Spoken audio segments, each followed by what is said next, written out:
Isn't it interesting that the Bible starts? I mean, literally, and I don't want you to take this out of balance, please. I'm not saying this is the only thing that matters. Certainly not saying prosperity is the only thing that matters because it's down on the list, okay? But God's kingdom has to have some form of prosperity here in the physical world to have prevalence. Does that make sense? But think about it. They say, well, you can't really tell the blessing because it's not based on provision. It's not based on money. How did Cain know Abel was being blessed?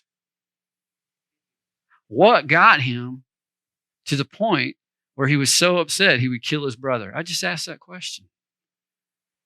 That's in Genesis right at the beginning, am I right? And right at the beginning, what could he tell? His brother's gifts and sacrifices were being accepted, and his weren't. How would you know that if there's not an outward manifestation of provision and blessing that comes from that? Right there in the beginning, it was evident that those that walk with God were blessed by God. Now, that gospel hadn't changed from day one all the way through. God said, I'm the Alpha and the Omega. I'm the beginning. I'm all the middle, and I'm the end. I change not. If he was providing then and you could see the manifestation, folks, he's providing today and you can see the manifestation. And yes, Jesus does say the poor you'll always have with you, but he doesn't say he wants it that way. He never said that. What he's saying is there are always going to be those that either don't understand or won't put into practice what he said. And I reminded this gentleman, I said, does the scripture not say that King David himself said, for I've never seen God's righteous starving, hungry, and begging for bread. Now, my goodness, it's quite a testimony, isn't it? So what does that mean?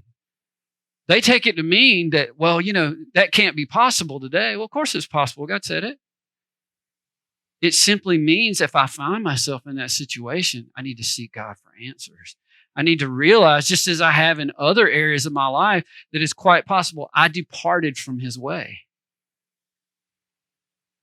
But y'all, the church is so into almost into heresy that we don't recognize the original doctrines that are there in black and white and are woven all throughout the scripture. And we want to reject those truths because they make us feel uncomfortable.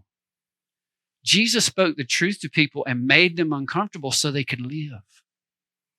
He always saw it better to try to tell someone truth than make them feel good.